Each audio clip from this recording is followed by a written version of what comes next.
क्या रही है कि ये मनहूस, ये मरदूद जाते जाते हर एमएनएम को 1-1 अरब रुपया दे गए। क्यों? चूंकि शिकस्त लिखी नजर आ रही, इन्होंने कहा शायद इसी के बलबूते पे। अच्छा, लोग भूखे मर रहे हैं। ये पता क्या है? ये जो 1-1 अरब इन्होंने एमएनएस में बांटे हैं, ये ऐसे ही है जैसे आप लाशों की बेहुरमती करें। लोग भूखे मर रहे थे, ये पैसे बांट रहे थे। अच्छा, कितनी बड़ी खयानत होगी, और उन लोगों से बड़ा खाइन और मुजरिम कोई नहीं जो अब भी इन्हें वोट देगा। ये मतलब लानत, ऐसी गंदी गलीज सोच पे कि आपने भूखे नंगे अवाम का पैसा अपने पालतुओं में लुटाया। नून लीग नहीं है। और लोगों गौर से सुन लो, ये नाग लीग है। नून से नाग, और नाग को जितना मर्जी दूध पिला लो, जितना मर्जी वोट खिला दो, उसने डसने से बाज नहीं आना। ए पिन्या होया पैसा सी, मंग पिन के IMF को नो लिया सी। ओए, समझ आई बात? मंग पिन के, ये मेरे नहीं, एक नून लीगन लेकिन पढ़ी लिखी बावकार खातून के अल्फाज हैं। तो जिसने आइंदा देना है वोट, उसको बेहतर है पहले बच्चों को जहर दे। इनके साए ही नहुसत के लिए काफी है। ये सांस लेके बाहर निकालते हैं तो फिजा में जहर फैलता है। झूठ फैलाने से बेहतर है मायूसी फैल जाए। ये नवाज शरीफ आ रहा है। मैं तो कहता हूं, कब से कह रहा हूं कि ये ब्लफ कॉल हो जाए। ये ब्लफ ही है, पता लगेगा केड़ी तोप चलती। कख नहीं, तेरा लुटिया शहर भंभोर खत्म। निससिए बेखबरे, उधर चमचे कटसे इकट्ठे होकर बताते होंगे मियाँ शाह बाप आ जाएंगे तो पता नहीं कौन सी तोप चल जाएगी। तो वो चल जाए तो मैं तो कब का कह रहा हूं, कल का आता आ जाए, आज का आता दोपहर को आए। एक तजवीज मैं देता हूं, तुम हाजिरियां खरीदो। वोट तो तुम्हें किसी कीमत पे नहीं मिलना। हाजिरी जलसे की खरीदो। लोगों को कहो कि भाई तुम्हारा मैक्सिमम बिल पिछले से पिछले महीने कितना आया, उसको 12 से ज़रब दो। 1 साल के बिल एडवांस हमसे ले लो, और सिर्फ वहां हाजिरी के लिए इस तरह का कुछ चक्कर चलाएं तो शायद एक रीजनेबल। दूसरा, एड़ी चोटी का जोर। अच्छा, ये खाते, ये वारदाती है, ये अरबों रुपया जो बांटा फलाना, वजह क्या है? ये लोगों को हांका करके, आज मुस्तफ़ा कमाल कराची वाले का बयान है, ये खरीदे जाते हैं, ये वोट लिए नहीं जाते। तो तरीका कार क्या है? MNU, अच्छा जी MNS को फलां को टमका को, भुट्टो ने जब पॉलिटिकल पार्टी शुरू की है तो उसको केड़ा MNS, लोग उसके नाम पे आते थे। तुम्हारे नाम पे आएंगे गमगुसार खिंचे, ये इस तरह था। अब लेकिन उधर भी मेरा ख्याल है इनको चितरी पड़ने हैं। वजह लोगों को पता है होना क्या है। जो आखिरी वक्त तक चिमटे रहना चाहेंगे वो को चांस लेंगे। इनके अरब रुपया जो है उसमें से कुछ शायद 10, 20, 30 लाख वो खर्च भी करते हैं। वो इनके तो घरों के खर्चे लोग उठाते हैं, छोड़ो जाने दो। अच्छा, लोगों से मेरी अपील ये है कि फेयर डील है कि हमारे साल के बिल दे दो। हमारा ताज़ा तरीन बिल इतना है, कम से कम 1 साल का बिल दो, 1 घंटे के लिए हम जलसे में आ जाए। खत्म। वोट नहीं, ऑब्वियसली वोट देना इनको बिल्कुल ऐसे ही है जैसे आपने बच्चे बेच दिए, अपने बच्चे, गैरों के नहीं। लेकिन लगता है सदर मुमलकत से जो 2 बड़ों की अहम मुलाकात हुई है वो काम कर गई है, और सदर मुमलकत ने तारीख नहीं दी। अगले चंद दिन अहम है, देखते हैं क्या होता है। लेकिन आज जो अहम बात हुई वो ये हुई कि चीफ जस्टिस उमर अता बंदयाल की सरबराही में 3 रुकनी बेंच ने ऑडियो लीक्स कमीशन केस में फैसला सुना दिया और PDM हुकूमत के अदालती बेंच पर एतराज़ात मुस्तरद कर दिए। 32 सफ़ाती फैसला है जी। चीफ जस्टिस उमर अता बंदयाल ने खुद तहरीर किया है, और फैसला नोहा है इस ताकतवरों के मुल्क का, मरसिया है इस माफिया ज़दा मुल्क का, और ये एक तरह के रोना धोना है इस पैसे वालों के मुल्क का। ये मुल्क ताकतवरों का है, माफियाज का है, पैसे वालों का है।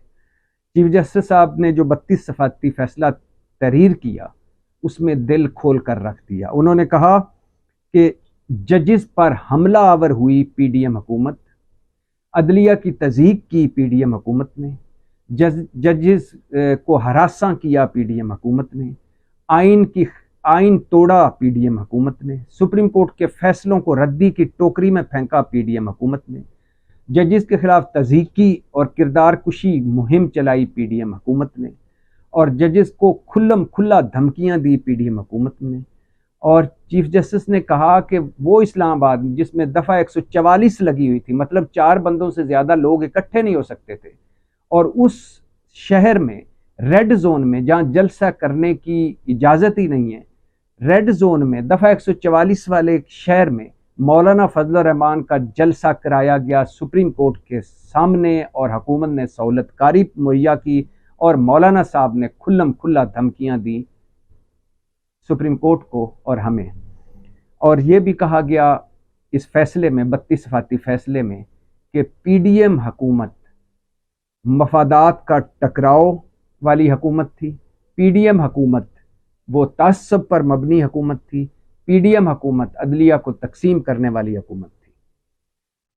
32 सफाती फैसला जैसे कि कहा है कि नोहा है, मरसिया है, और एक बायस शर्म है और बायस अफसोसनाक है कि चीफ जस्टिस ऑफ पाकिस्तान कह रहे हैं कि हम पर हमला आवर हुए मुंतखब हुकूमत, और उन्होंने कहा है कि मेरी सास तक की ऑडियो लीक्स हो गई, और बिना किसी फॉरेंसिक कराए, बिना किसी तस्दीक के ऑडियोज़ पर वज़ीर दाखिला और वज़ीरों ने प्रेस कॉन्फ्रेंसें की और अदलिया पर हमला आवर हुए।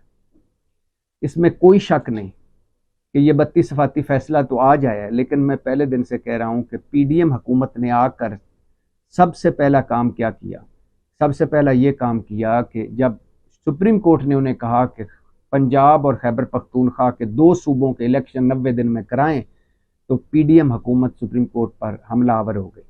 सुप्रीम कोर्ट को तकसीम किया गया, 2 ग्रुप बना दिए गए, सुप्रीम कोर्ट को में फसाद डाला गया, दरार डाली गई, जजेस की तज़हीक की गई, जजेस की किरदार कुशी की गई, जजेस के ख़ानदानों कंडक्ट किरदार पर बात की गई। मरीम नवाज़ ने खुले जलसों में सिटिंग जजेस की, हाज़िर सर्विस सुप्रीम कोर्ट के जजेस की तस्वीरें लगाकर उन्हें साजिशी का मुतस्सब कहा, और इसके अलावा चीफ जस्टिस के ख़ानदान तक बात पहुंचाई। पार्लियामेंट को सुप्रीम कोर्ट से लड़ाया गया, पार्लियामेंट में खड़े होकर कहा गया कि चीफ जस्टिस अगर तुमने इलेक्शन करवाने की कोशिश की तो घर जाओगे, चीफ जस्टिस अगर तुम हमें तौहीने सुप्रीम कोर्ट में बुलाओगे तो हम तुम्हें तौहीने पार्लियामेंट में बुलाएंगे, चीफ जस्टिस हम तुम्हें इस्तेकाक कमेटी में बुलाएंगे, चीफ जस्टिस जितना चाहे जोर लगा लो, इलेक्शन नहीं होने वाले। खुल्लम खुल्ला धमकियाँ, खुल्लम खुल्ला तज़ीक, खुल्लम खुल्ला किरदार कुशी। लेकिन इस पर कसूरवार सिर्फ पीडीएम नहीं है, सुप्रीम कोर्ट भी है। कि सुप्रीम कोर्ट इज्जत कोई मांगे से नहीं मिलती, इज्जत कोई फैसलों में तहरीर करने से नहीं मिलती, इज्जत कमानी पड़ती है। तो चीफ जस्टिस और सुप्रीम कोर्ट अगर उस वक्त खड़े हो जाते और जिन्होंने तज़हीक की उनको तौहीने अदालत में बुला लेते तो नौबत आज ना होती।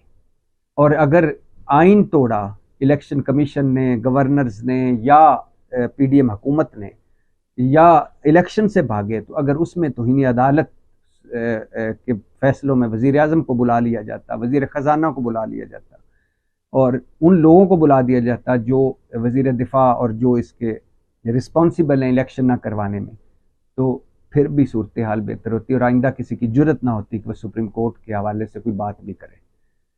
एक तरफ सुप्रीम कोर्ट की तज़हीक हो रही थी, किरदार कुशी की जा रही थी, सुप्रीम कोर्ट पर हमले हो रहे थे, दूसरी तरफ सुप्रीम कोर्ट बकौल चीफ जस्टिस हम सब्र, तहम्मुल और बर्दाश्त का मुज़ाहरा कर रहे थे। सर जब आइन दफन हो जाए, सुप्रीम कोर्ट के फैसले रद्दी की टोकरी में फेंक दी जाए, जाली और अधूरी पार्लियामेंट को सुप्रीम कोर्ट से लड़ा दिया जाए, चंद अफराद की मफादात की खातर इलेक्शन से भागा जाए, सिविलियन बालादस्ती वोट की इज्जत जमहूरियत को दफन कर दिया जाए, तब आप तहम्मुल और सब्र और बर्दाश्त करेंगे तो यही होगा जो हुआ। बहरहाल 32 सफाती फैसला आया है और ये फैसला पढ़ने के काबिल है और ये फैसला बताता है कि ये मुल्क ताकतवरों का है, ये मुल्क माफियाज का है, ये मुल्क पैसे वालों का है। और जब ये माफियाज चाहते हैं, इनको सूट करता है, ये आइन के साथ खड़े हो जाते हैं, और जब ये चाहते हैं इनको सूट ना करे तो ये आइन तोड़ देते हैं। जब चाहते हैं ये आइन के मुहाफिज बन जाते हैं, जब चाहते हैं ये आइन को दफन कर जाते हैं, और जब चाहते हैं ये पार्लियामेंट की बालादस्ती के गुण गाने लगते हैं, जब चाहते हैं पार्लियामेंट की बेइज्जती कर देते हैं, जब चाहते हैं ये जमहूरियत के चोगे पहन लेते हैं, और जब चाहते हैं जमहूरियत को तमाशा बना देते हैं। यही हो रहा है, यही 75 साल से होता आया है। पाकिस्तान जिंदाबाद।